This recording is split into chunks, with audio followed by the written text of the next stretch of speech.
What's up? What's up, people? Can you guys hear me? If you guys can hear me, if you guys can see me, say hello, say something in the chat.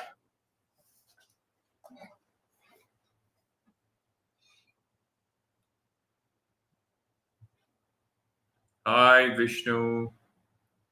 Hi, Raj. Welcome to this Masterclass podcast, demo, whatever you want to call it, in concept art. So it's great to have you guys here. We here at Game to Maker, the whole point is that we want to spread knowledge about the game industry. We want to spread knowledge about these particular things that a lot of people don't know about, right? And the whole point of doing this today is to actually spread that knowledge and also show you the process at Game to Maker. So today we have with us Paras, who is a really accomplished and really amazing concept artist, very senior, who is teaching at Game to Maker. And he told me that he's doing a masterclass on matte painting, etc. And I was like, listen, instead of just doing it for the students at Game to Maker, why don't you actually do it openly? Let's do it. Let's do it on YouTube, and a lot of people can learn from you, right? So welcome, you guys. Thank you for being here. Also, I want to make one very big announcement. A lot of people have been asking me what's going on with Game to Maker, etc. A lot of people actually want to study offline. A lot of people want to actually do a degree program. And I'm very happy to say that after 3 or 4 years of existence, now Game to Maker is actually launching a degree program offline. Game to Maker is officially a game development college. We are offering graduation. We are offering a bachelor's program, which is fully accredited by UGC. Okay, but it's not just some random stuff that we are giving you a degree. It is fully accredited by UGC, by the University Grants Commission. It is in collaboration with Medhavi Skill University, which is based in Sikkim, but our campus is going to be in Hyderabad. It's going to be a 3-year program. It's going to be a bachelor's program, and we are offering specialization in game design, in game art, and game programming, right? So this is happening now, okay? But so we'll be starting. We've got a very cool physical space as well. We'll be seeing more news about that. And what we are doing is we'll be starting our course in like 2 or 3 months. But seats are actually quite limited because my vision is to have a high quality game college. Okay, I want to have a game college which the best minds of India, like people who are in this game college, once you get out of Game to Maker, once you get out of the graduate program, companies should be fighting over you, right? So obviously we want the most committed people. We want the highest quality people for our programs. We are not worried too much about like selling crazy number of seats. We have a very limited number of seats in the beginning. So our first batch is just going to have, I think, about 30 seats, in which 10 are going to be for design, 10 are going to be for game art, and 10 are going to be for game programmers. So first batch is only going to be 30 people. And I think we already have quite a few applications. So we're actually going to have something of a entrance examination. You're going to have something of, you're going to screen some people, right? Because we want to select the best, most committed people for this program. So that process will be starting soon. So, make sure you follow me on Instagram as well, because Instagram is where like you get fresh news, right? YouTube, you get longer form content, Instagram stories, etc. I keep posting. I post every single day. You get all the latest news over there. So this is happening soon. The degree program Game to Maker is coming now. So those of you who are interested, you know, to find me on Instagram, message me, whatever, get on the waiting list. Okay. Without further ado, let me introduce Paras Jain. Hey, Paras. Good evening, everyone. How's everyone doing? Good evening. You can hear me, right? Good evening, Paras. Yes, Yeah. yes. All right. Awesome. Awesome. So I'm going to take it away now, Cool. and I will leave you in Paras's hands. This is a chill session, right?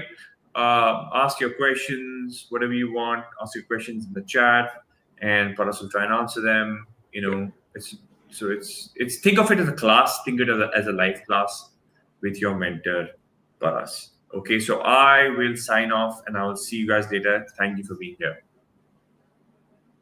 All right. Now I have full control. So here's so I hope everyone's doing well.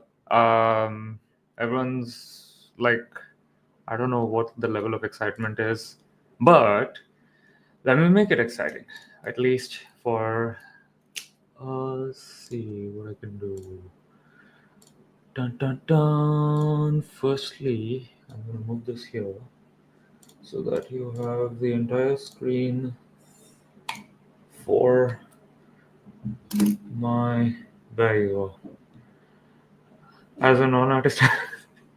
Okay, I'll be reading the chats because the format for this specific masterclass is that I'm going to go through the workflow of this entire you know painting that I've done, this artwork that I've done, and just going to explain you guys how photobashing works, where you should use it, how it can save you time, what are the pros for it in a way, and then what possible troubles that you may face, right? So it's like going to be very it's not brief per se, but more like I've made sure that you get the maximum out of this video. So like that was the whole idea, that so I said like, okay, you know what, I'll paint everything first and then I'll show you guys how I work on things, right? So blank screen and a blank canvas. So that basically what happens is you need to always make an idea, right? And that's basically my idea. And what I do is I come across like anything that I want to create. Like in this case, this specific piece that I have been working on was actually for a personal project, which I do with my other art friends. And one very notable artist friend of mine who's been my friend, my student, my teacher, and I've been his friend, student, and teacher. He and I kind of work on this personal project all the time. I think it's been a year. It's been like 2 years. But yeah, so based on that, I was like, okay, why not just like take one of those pieces and see if I can make a full finished painting. So that's basically how it all started. And I had a very clear idea because I've written a concept for this, and I was just like, okay, I have the concept. I know what I want to do. This is like a science fiction fantasy, like uh, dystopian future, but also like feels like it's in the past. That kind of place, and it's like all barren wasteland, and not Mad Max style, but more like you could say like more desert, and like yeah, there are other utopian cities inside that, but like that's a different story altogether. So I said like, okay, I'm going to take one of the desert pieces and see what I can make out of that. One of the key things that I normally do is I also actually write notes. Let me see. I'll show you guys how I do it. Here you go. Right. This is the stuff I do first. Like I plan out what I want to make. Like I'll sketch them out. Like sketching is very, very important. So like these are the things I come across with. So I'm like, okay, what if I made sketches like this?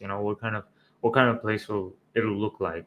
And then at the same time, I wanted to create this atmosphere where the horizon is like really, really shallow and you can see the space, like literally, above the sky. So that was the whole idea. I said, like, what if I could do all that stuff? So then I started coming up with like different ideas, and like, you know, all that sketching is going to help you plan. And this is like the first step in your matte painting. And I mean, it doesn't matter if you're matte painting, but like in painting in general, like any concept in general. So this is how you start, right? And this was the piece which I took, the one on the left here. This was the piece I took, and I was like, okay, yeah, what if I work on this one, right? I do have more. But like, yeah, again, everything's notes. By the way, I'm looking at the chat all the time. So if you guys have questions, just ping. I'll answer your questions on the go, because I don't have to like sit down and paint something like something very heavy. It's more like on a demo stuff. So like I can clearly show you how I've been working on things. So you're free to ask me questions. Okay. Right. So after the sketches were done, I decided which one I wanted, which is this one on the left. And I said, okay, fine. I want to create the, like a rough, like a idea. And honestly, nobody needs to see this. This is solely for me, so I can paint however I want. You don't have to be good. You don't have to be like an amazing skilled person to do this. Just have the idea in your head that you want to do this, and just take a you if you're working digitally, take your stylus, or if you're working on pencil and paper, then just take your pencil and paper. How much time do you spend on thumbnailing, and is there any canvas size you work at for that? uh Most of the time, I work with A3 canvas size, even if I'm doing it in 2D, even if I'm doing it digitally. It's always like A3 papers. I like big paper sheets. Like even in real life, like if I've got pencil and sketch pens or something like that, or markers, I'll always use a big canvas size. So like for A3 paper is like the best. And to answer how much time I spent in thumbnailing, I actually spent a good amount of time in these thumbnails. You could say, give or take, like a day or two, just working on thumbnails. These are far less for a day or two, but like I had a very clear vision in mind what I wanted to make. So I was like, I don't need to make a lot. So yeah, a day or two, just to like get like decently good looking thumbnails. Not this one took me like 15 minutes or something, the one which you can see on the screen. This was like literally 15 minutes. I'm talking about these sketches, right? This in total took me a day or two, because I was trying to figure out certain things. But yeah, that was basically how the thumbnails were. This was 15 minutes of work. 15 minutes just to figure out how my composition will be. And that segues to my next part. Yes, hello, Aryan. That segues to my next part. Um, when you decide what you want to make, first decide on what composition you want it in. Your composition refers to where the objects will be placed, where your environment colors are going to look. I mean, what your environment colors are going to look like, and how you're going to be using things. Do you use perspective grid when you are sketching? If you use one, what stage does it come in? It comes during sketching. By the way, good to have you here, Kishan. Kishan is my friend and my coworker. I was not expecting someone from outside G2M to actually show up. Even though I had messaged a lot of my friends telling that I'm taking a masterclass today. So yeah, appreciated that you come to support, man. Um, so yeah, I do use perspective grids. I use perspective grids right off the start, right on sketching. Like for example, all these thumbnails, they're all using perspective grids, right? Like they're not like the perfect perspective grids, but like they're still using perspective grids, and they have to be. It is better to have them right off the bat, because it's going to help you. Like it's really going to help you understand like what kind of a sketch, or like what kind of a dynamic shot that you're working with. Even if it's like just a straight up, 1 point perspective, and it's going to be as plain as heck, it's better to use a perspective grid than to have wonky lines. But I'm not like sticking to the perspective grid very strictly. I'm using it as a guideline so that I make sure that my sketches look good, but my perspectives for my sketches are not 100%, and that is fine, right? It's like design first, then clean up on the perspectives. If you try to design and do the perspectives at the same time, your brain can't handle all of it together. It gets difficult, right? So once the composition is set, what do we do next? That is basically the thing, right? So I know what my thumbnails are. I know what my I am going to show you that part. I know what my thumbnails are. I know what my sketches are. I know what my theme is. I know what my composition is. So I've pretty much planned out most of the work that I want to do, right? So then I start looking for references, like genuine references. You can go to, like, for example, you can go to Pinterest, right? These all, it's a small board, but because it's a new one, but these are all the references that I would start looking for. Like, okay, I want these kind of desert environments. I want like this kind of rock formations. Maybe some other kind of, interesting color palette in this rock formation, or like this kind of rock formation. I like how these rocks are, right? So all sort of things. I just keep looking at all this stuff and decide, like, this was one of those sketches that I was like literally picked out from. I just picked this because I really found this photograph like really amazing. So yeah, all this stuff, like, look at this one, like really cool, man. Like, this has a natural atmosphere, so it feels like, damn, this just came out from a movie, and I want this kind of effect. So I was like, okay, yeah, I'm gonna save all this, right? So that's basically my reference. And now that I know what my reference is, right, um I actually start doing research on like what kind of photographs I can use, right? So I have some photographs saved, like this is one, right? All these kind of photographs, right? And here's the thing. Now, this is the part where I'm actually going to get into the matte painting and photo bashing part. Photo bashing, matte painting is kind of one and the same when it comes to how you approach it. The thing about photo bashing is you're just bashing photos and trying to stitch them together. In matte painting, you kind of try to clean it up, you paint it a bit, you paint over as well, to blend the textures with your painting and your photo templates in this case, right? So what happens is the original photo is kind of completely destroyed. It doesn't exist the way it is. It's just like parts of it is taken and then it's painted over, and it just goes down that path, and that's how it's created. Yes, hello, Sean. So yeah, this is the kind of stuff that I'm looking at, and I'm saying like, oh, this is what I want for my for my photo templates or my photo textures in this case, right? So I took all those photos and then I started placing them together. So once this is done, the first thing I was like, okay, I need to make this sky. I have a very clear idea what I'm going to do with this sky. So I said like, okay, I got a blue sky. This is a photograph, and I've got like this. What do you call it? Like this space photography kind of shot. Like I wanted the sky to look that way, so I picked that, and I wanted to place the environment in that fashion. So like my narrative was already telling that I wanted the horizon to be like really low, and you can see space above you. So that was the whole idea, and I said like, okay, this is what my sky template's gonna be like, right? And if you look at it, it's like very rough paintings, right? But like as I'm going to build it up, you'll realize, oh, that a lot of those stuff is hidden. So you don't really have to work to the polish for every single thing that you're making. Okay. So following that, let me just close all these off. Yeah.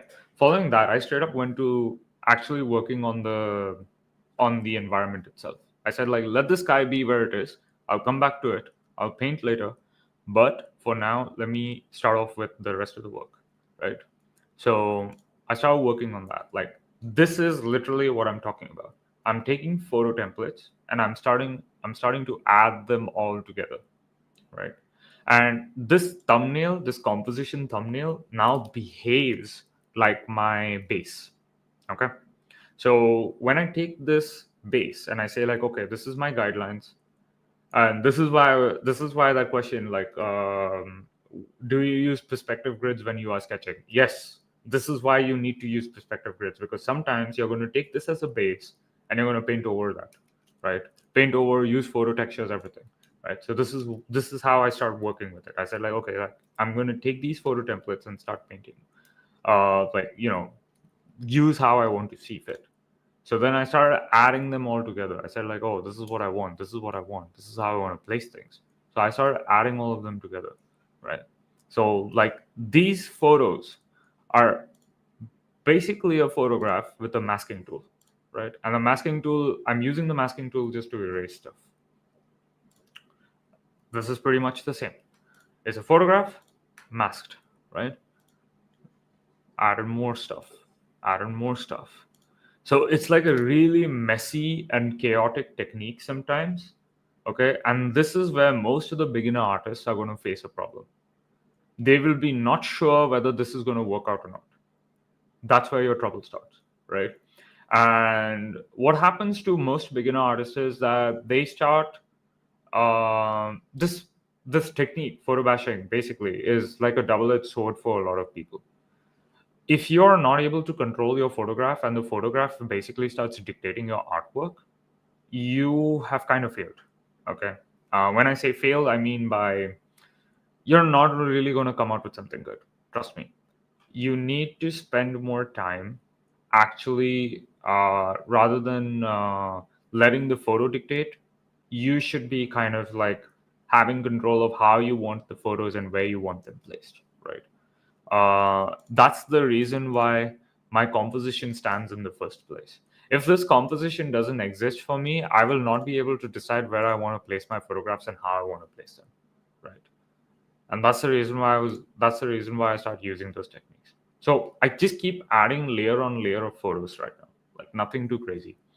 I mean, it is chaotic, but the thing about photographs is another very very serious part that most junior artists are going to face. No two photos are going to be the same, right? You're going to have you're going to have photographs which are going to be like, some of them will be too bright, some of them will be too dark, some of them will have the sunlight on the opposite side, some of them will be having no sunlight at all, maybe like a cast shadow or something like that, or there may be overcast, so it's like a cloudy day kind of thing. So you will have to start picking what photos you really want. That itself is a skill on its own. You have to decide your textures. There is a thought process and planning around that. That's the reason why I showed you guys the photographs just a few seconds ago. Like I was like literally like, these are the photographs that I looked at and I was like, oh, I can use these as templates. It's for that reason, right? And you spend your time figuring out which photograph can go where. And there are trial and error basis, but you're actually going to reduce your trial and error timings. If you have no clue what photograph's going to go where, then you're kind of going to have a lot of trouble. So yeah, don't let the photograph dictate your process. You have to have control over the photograph instead of the other way around. Plan what your photo textures are. So thus in that case, plan what your composition is and what your entire piece is about, right? So getting back to more photographs. So I started adding them. Again, all these photographs, they were not of the same color. Okay. I faced that problem. And I was just like, okay, I'm going to tune it. So how did I do that? I basically adjusted their like, hue and saturation. The most simplest way to do it, right? You can like change it like this, however you want to see, saturated, desaturated, whatever you want to do. And that's the best way to do it. Or the other way is you can go in levels, right? And make it dark, bright, however you want to do it. That's another way. Or you can like select, if I remember correctly, it was, I don't use this technique a lot. I use it every now and then, but sparingly. But I do know that you can use this technique. I believe it's an image or edit or layer. No, it's here. It's an image. Okay. So you go to image, you go to adjustments, and you go to match color. All right. And what this does is, I pick my PSD file, And say, let's just say my layer 19 is the current one, and my layer 23 is the one which I want to also do layer nomenclature. If I didn't have the time to do this, but like there you go. See that? The moment I hit that, I want the colors of layer 23 on layer 19. It's going to try to match colors, and then I can change the color intensity. There you go. See that? Change the luminance, however I want to see fit, right? So you can do that, but I use that sparingly because it sometimes gives me like really bad results. Uh, and you kind of have to delete a lot of stuff from the photograph itself. Like, say if that piece had any amount of blue in it, it would actually copy that blue into that layer. So I have to be very careful of how I want to, use that. So I use that technique sparingly. It's a good technique, but I use it sparingly. I can't help it. Um, yeah, man. Then I just kept on adding more. Okay. This is where I was like, oh, I really like this texture, and I'm just going to copy paste it and try to get more out of that one single texture to add consistency. Now, this is the next part about photo templates. If your photographs are not consistent, and you have like one where the rocks are like this, which are like they feel like they're eroded but they're cut clean, but then you'd have other rocks which were more jagged, then it would not make consistent rocks. So then you would be like, oh yeah, my rocks are not looking good, in that thus in turn my painting is not looking that good. So you kind of have to match the consistency, and you have to decide like how you want to, what photographs you want to put in. And so this is the part where there, like I said, there's a lot of planning in all this. And you notice the sky is like actually looking better now because all the foreground pieces are coming together. So it's just like, oh yeah, but I have not done anything to the sky. It was just the way it is, kind of thing, right? So yeah, I just kept on adding more stuff. And I was like, yeah, maybe I can add this, maybe I can add this, maybe I can add this, right? And that's basically how I completed the whole rocky terrain photo bashing. And this is the bashing part, right? This is the bashing part. I'll get to the overpainting part after this. But like this is the bashing part. I've not painted a lot here. I mostly used the photographs, erased some parts, mishmashed some things, and tried to stitch them together. That's basically what I'm doing right now. And this is one of the most chaotic processes. That's the reason why even in today, photo bashing is kind of, how do you say, people use it a little less compared to what they used to, because 3D is just gotten more accessible. So some people just use 3D, they use textures, and then to make the texture look less 3D is when they photo bash things on top of it, which is easier to do, by the way. I'll probably do that in another masterclass because that is a whole topic of its own. But like this masterclass sole purpose is like the technique, tips, and tricks. Now, there's one important thing I really need to say. There's a lot of important things, but one of these very, very important things, which I have not seen any of the YouTube photo bashing tutorials, and I really need to talk this out loud because it kind of annoys me that nobody's talking about it. When you're using textures, like in this case, the photo itself, when you're using textures, try to use a photo that can maximize the amount of space it takes. To all my friends who are on this channel right now, who have been working with me for the past 4 5 years or even 10 years, I don't know who all are online right now and watching this. You guys, I know you guys photo bash, and this is also going as a message to you guys because I used to watch you guys do photo bashing. There are, if you can use bigger photo templates which can maximize the amount of photos, maximize the amount of space that it can take, that is better for you. Because there are like, the reason is, one, it's big, it's taking more area. Two, it's going to make sure everything remains consistent, so you don't have to put like 10 different photos in like 1 cubic pixel, rather than you can have like one photo in 10 different cubic pixels, right? So yeah, definitely you want a bigger photo. And lastly, you're basically getting a photograph of higher resolution, so that means you'll get really good quality with high information. And there are actually websites that sell photo textures like this. They exist. You can definitely, they're just called as photo texture packs. You can definitely pick them up. Maybe I'll share the links later on. I don't remember all the links because I haven't been using photo textures for a while now. But yeah, This is something I have day in and day out seen with a lot of my coworkers who I've worked with. I'm not saying they're doing a bad job. It's just that they're just making their job difficult. If you can use a larger photograph with higher resolution just on one straight piece, it's good for you. Seriously, less work. You want that, right? If you use, but there will be cases where you have no choice but to use multiple photographs, like and like try to cram it up all in a very small space, and then you realize like that's just 1/4 of the painting. That happens, and you can't get away with it when that happens. But like there will be times that you're going to face that, but you'll be prepared.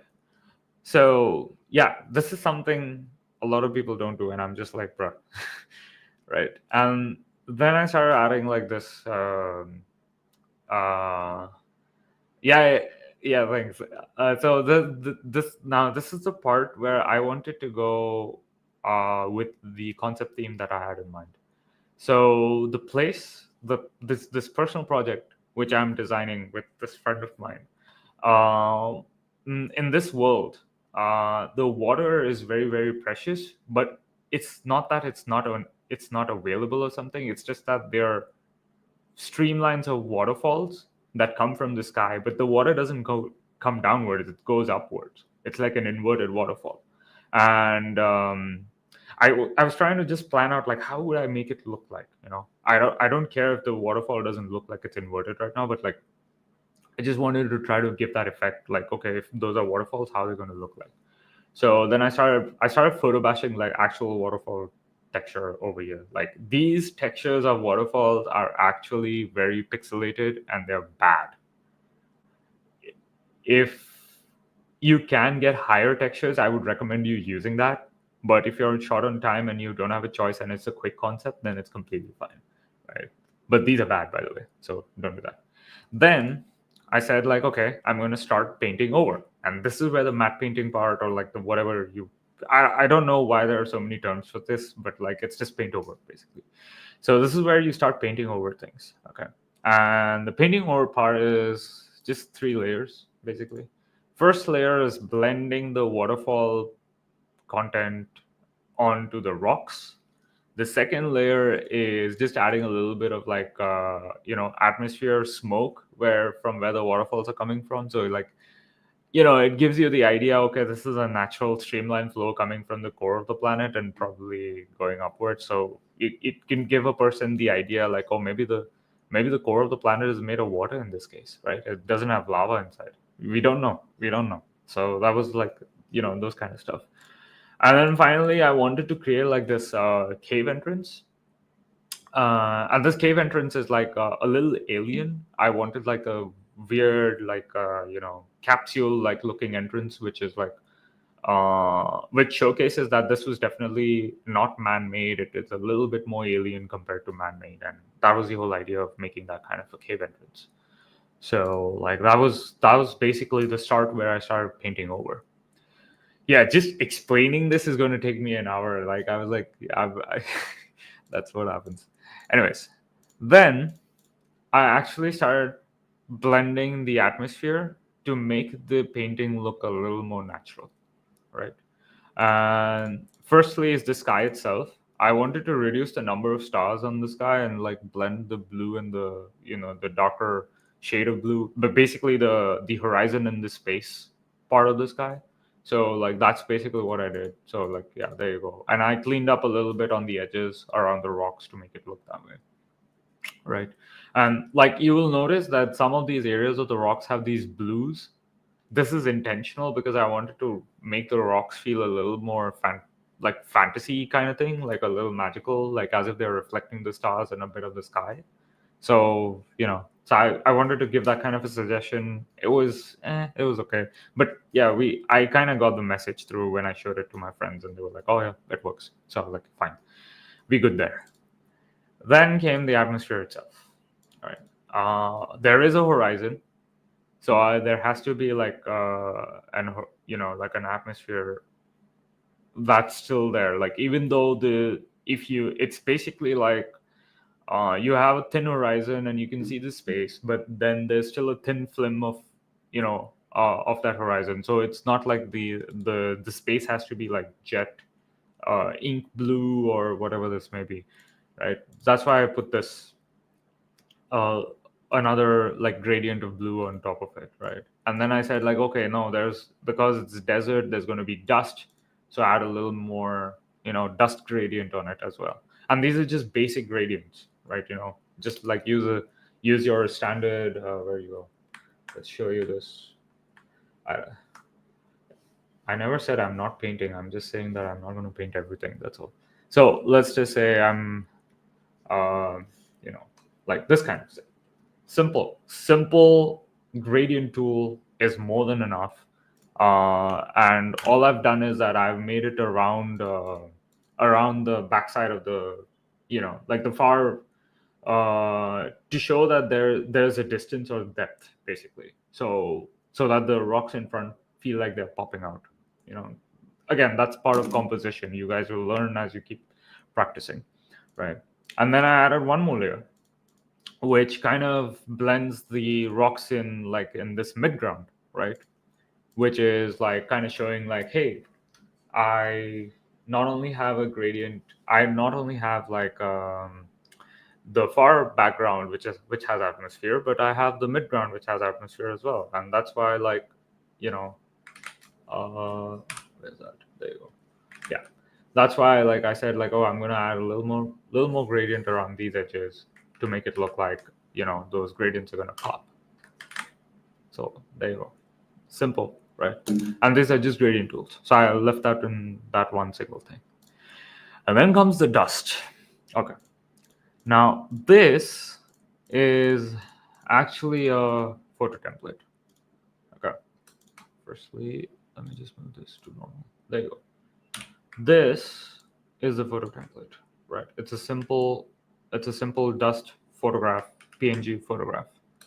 And I basically use that to create a little bit of dust. Now the thing is, uh, you don't have to use the photograph as a whole. You have to use part of it to basically the part that's going to help you blend the environment pieces, like the different photographs that you guys are using. So you kind of have to use it in that fashion. So that's how I started adding dust. And I want to show dust particles. You can have a paintbrush to do this. That's fine, but make sure that it looks consistent. That's all I would say, right? And that's how I started adding dust particles, and thus I get the entire dust layer. And just adding the dust and the atmosphere layer alone makes this thing look much more natural. And that's the goal.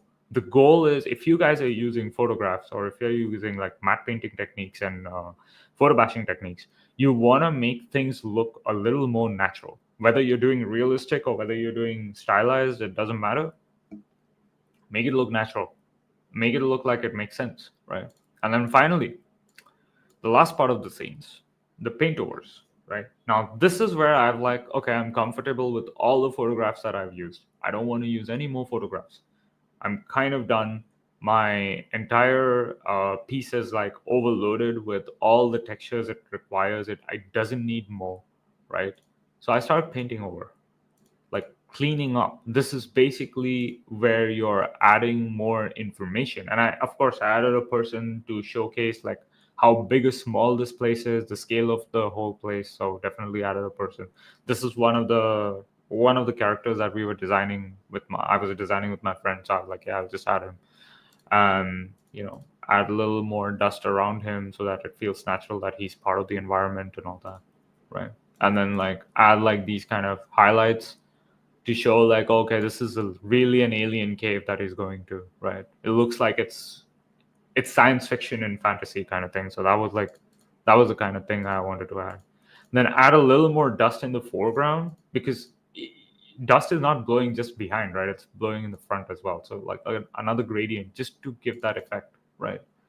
And then add a little more paint over to clean up the whole, to like actually make it look good and like wrap it up kind of thing. So all this alone is more than enough for you to actually get your painting out and ready, right?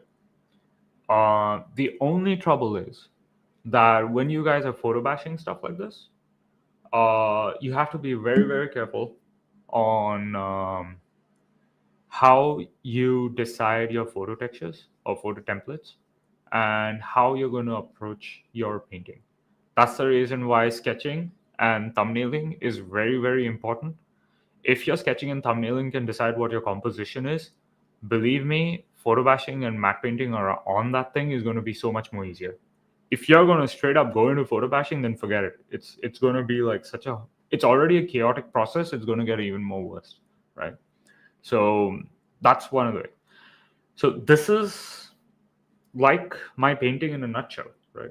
Like it's a very simple process. Outside that, then I adjust the levels just to pop things out. Like if I go, I always do this. Like look at this thing in black and white, right? And then when I do this, suddenly I'm looking at the other screen because the other screen is smaller. Uh, when I do this, it makes my character pop out even more, which is basically the important, one of the important figures in the piece. So I'm like, okay, I need to do that. So I make the character pop. Then I add this additional color lookup layer to make it feel good. Oh, this is something that's really cool. This is the levels. Everyone knows what levels is. There's something known as color lookup. All right, here you go. All right, let me put it up here. Okay, color lookup has a lot of predefined uh, templates to make your photograph or make your image look like pop out even better. Sometimes they don't work. Sometimes they don't work at all. So you should not be using anything otherwise.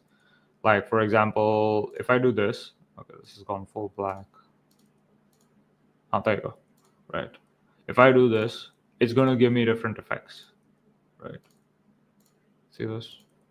Gives me all sorts of effects. Now, some of them are too strong, so I'm like, I don't try to use this. Like this one looks really nice. Feels like that 1980s kind of cinematic vibe.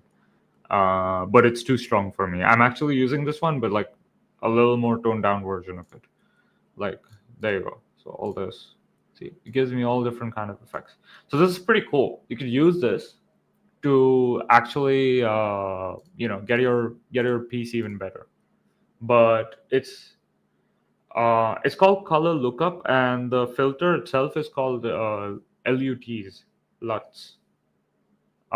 Just go to this bottom tab of the layer section, and you should have this like this half moon kind of thing, and you'll get this pop up, and then you'll get this thing called color lookup, which is below the channel mixer over here, right? And you'll get access to that, and it'll just create a new layer on top of all the layers. So you should be able to do that directly, right? So yeah, I'm using uh, this one, right? And I've like reduced the opacity of it so that it doesn't like it doesn't go too strong. Like this is how it looks when it's too strong. But like I didn't want it that strong, so kind of reduced it. Still there, but reduced it. But it makes the image look it pops the image a bit more. And the blacks are not that harsh. Like in the original piece, the black is very harsh. This makes the black a little milky, and it's a personal preference. I like it because it gives you a more cinematic effect to it. But like yeah, that's one of the ways. Okay, then I added like these strip bands on both the top and the bottom just to give it like, oh, it's a cinematic shot kind of thing. Of course, my signature. But yeah, this is basically how I approach photo bashing in a nutshell. Photo bashing and matte painting or anything aligned with that. This is more for concept art than it is for illustration, by the way. Okay, as it the main reason photo bashing came into existence in concept art or photo manipulation, you could say, is because sometimes just doing things with an existing photo is just more faster than painting everything from scratch. And there were times when the artist would not have time to create everything, so they would actually use photos or manipulate photos to create something new. And they would present that instead. So that's why photobashing came into the picture. And it's a useful technique to have, although it's not my preferred technique. I don't like photobashing so much, but it's a technique that I do use it very often because I know that there are times when I need to get things out fast. This is one of the best ways to approach it. So yeah, so that actually completes the main explanation of my whole photobashing thing. I'm sorry, I'm not actually painting something like full scale painting something, because if I do that, it's not going to be a 1 hour, masterclass. It might go for like 5 hours or 6 hours, and nobody wants that. That's too long. Unless we can do like some live stream somewhere in the future, that's a different story. But yeah, you guys have any questions regarding this stuff? Feel free to ask. If not right now, you can always ask us later. But I've still had the question thing open. But now, if anyone has like specific Q&As, like how do I do certain things, you would want to ask that right now, before I decide like, oh, we can wrap things up. So yeah, while I'm getting the question on the chats and comments, I'm also gonna say that a lot of the photo textures or a lot of the paintings, when you're using photobashing techniques, really depends on the quality and resolution of the photo that you're using.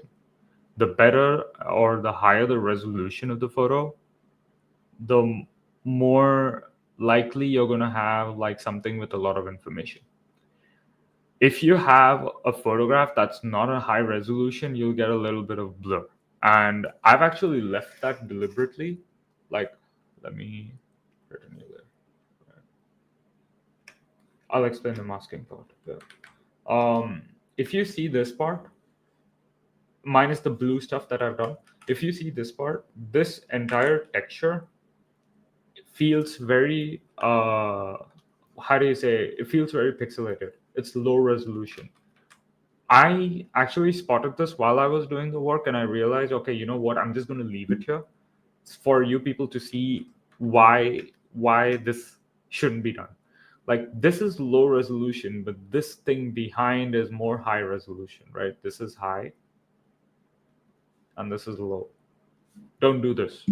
Don't ever do this. If you can build up consistency on this, it is better, because something that is closer to you has a lower resolution than something that's further away from you. It doesn't make sense. Like, no matter whether you're in a fantasy land or whether you're in real life, it doesn't make sense, right?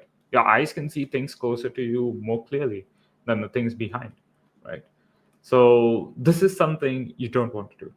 Okay. So this is where you will start troubles. So that's why I said you need to plan out your photo textures in the start a lot, a lot. If you are unable to do that, most of the cases you're going to struggle with actually putting all the photographs together. Like, so yeah, this is a double-edged sword. You will get good results if you really know what you're doing, but if you are unable to figure out how you want to approach things, you're probably going to get one of the worst pieces that you ever asked for. And no one's going to judge you. It's just that you're going to be looking at your own work and you'll be like, dude, this is not working out, right? That's going to happen. So that's the reason why I kind of tell people, learn to paint and get good at compositions and sketching at least before you get into these kind of things, because those sketching, composition, all those foundation drawing skills is actually going to build up your other skills that come. Like, this is an advanced skill. I still think this is as an advanced skill. I don't think this as a beginner skill. Beginners make a lot of mistakes, that's fine, but like, again, to be good at photo bashing, like really high quality photo bashing and all that stuff, that person definitely has a lot of experience on their belt and a lot of hours practicing. So this is definitely an advanced skill, because this works over your foundation. It doesn't work, like, it doesn't have a whole separate workflow. It's like your foundation skills still matter if you are going to do this. Now, coming to one of the questions that has been asked, how can you explain the masking part? Yes. Okay. I will explain you with one of the one of the rocks. No, this one will actually do. Okay. So let me create a separate one. Put it up here. Right. Let me hide this. Okay. So let me delete this mask. Okay. This is my picture. Okay. So when you look at the bottom over here, which shows this square with a circle inside, that's your mask, right? And when you click on this mask, you'll get like a white additional canvas-like thing over here on your layer with a chain icon, which shows that basically the image is linked to this canvas. So what this empty canvas says is that everything that is white is visible, everything that is going to be painted in black is going to be not visible, and you can't really change your colors. Like, say for example, if you look at me on the layer right now, if you look at this side here, you'll see a red and black, right? The moment I switch to the white canvas, it's going to be black and white. It's not going to change. It's not going to give me any more colors, because what it's saying is everything that's on the white is visible, everything on the black is going to be not visible, kind of thing. So the moment I start painting in the black part for the on that white canvas, it's going to hide things, and that is what I'm doing. I'm making things hide. And then similarly, if I like invert it and I've got the brush in white, it's going to actually reveal things. And this is how masking works. Got it? It's that simple, man. It's that simple. So that's how masking works. And yeah, that's simple. That's the easy stuff. Any other questions? You're still free to ask. If no questions, because this is actually a very big topic. I would recommend people to go through this and actually try making something, and then get back to me and ask me how is it that one can make stuff, like how is it that one can actually improve further. Because unless you guys don't try this out yourself, you'll probably not see all the hurdles that I've already mentioned. So yeah, I guess that should be it for most of the part of the session. I hope everyone has enjoyed it so far, because I did go a lot in brief, and there was more explanation than actual painting itself. So I hope no one's bummed out about that part. But painting this stuff doesn't take like an hour. It's gonna be like probably like a day, 2 days, 3 days. Some of them even take a week long. So you can't really finish all this in 1 hour. So yeah, that's basically how I approach things. Yes. Any other questions? We got, I think, 10 minutes more, or like 7 minutes more. Everyone's like silent. We don't know what to say. I'm not sure if I'm seeing other questions though.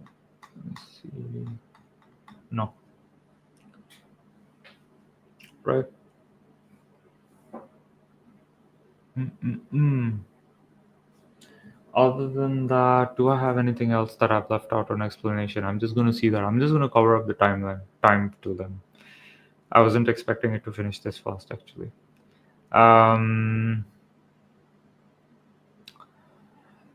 Yeah.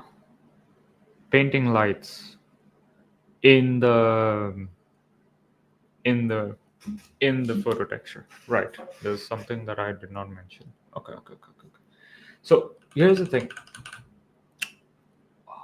Sometimes you're gonna get an image which is kind of not good with lighting, right? And that's gonna happen more than you think, right? Like, let's just say, are you also an instructor of the 3D art program? No, I'm the instructor of the concept art program. Let's pick something for you guys.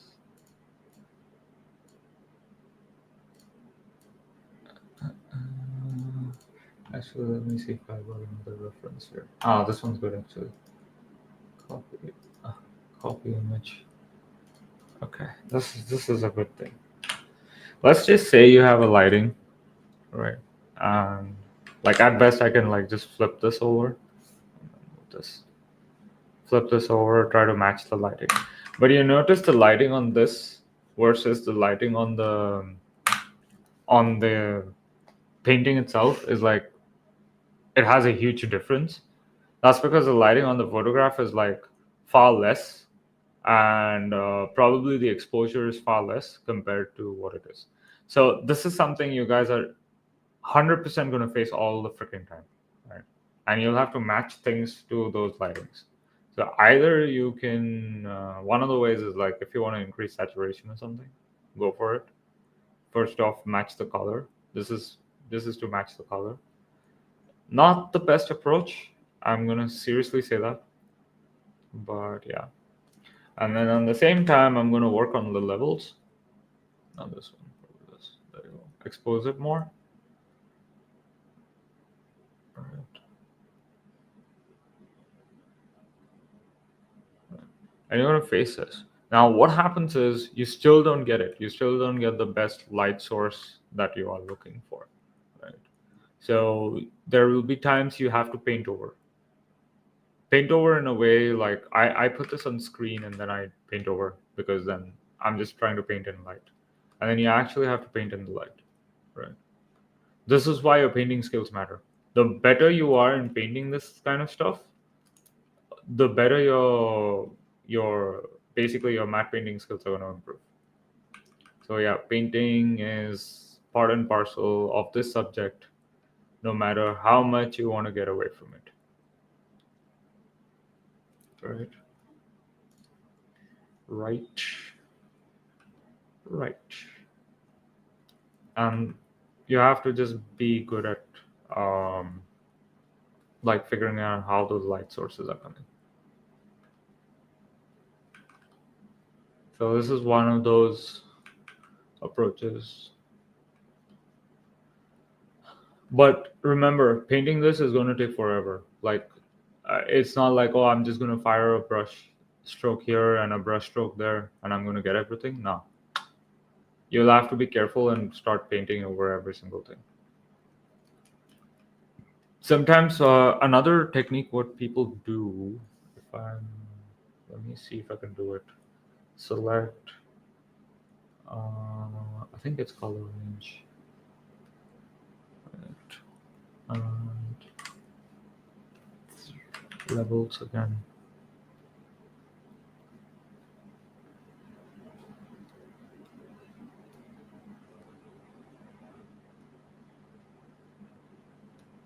Right, this is one other way to do it. Right, I can give more light to the things, but when I do this technique, I'm probably going to lose a lot of information on that surface. Right, if you look at it before, see there's a lot more information, but the moment I done that, why did it remove the selection? The moment I did that and went into levels and then increased it, I actually lost a lot of information. So yeah, painting in light is a whole other struggle that you guys will face. That's the reason why a lot of like foundation is like super important when you're doing this. Okay, with that, I think I've concluded. I don't know where the other um, folks are. Let me just see where they are. They have left the instructor to fend for themselves. As much as I'm joking around on that one, I hope you guys have enjoyed the stream. And we can. Hello. Yes, welcome back. You have Yes. returned. I have finished, and you Nice. can take over. Okay. So, for conclusion, I would first like to thank all of you guys to come here, join us on a working day, not on a weekend. And also, thank you, Paras, for having a great masterclass. It was very insightful, even for me. And yes, so I guess that is about it, right? Thank you guys for coming. Thank you, Paras. See you guys soon Yeah. with another masterclass. Okay, Yeah. bye bye. All Good right. night. Bye. See you. Bye.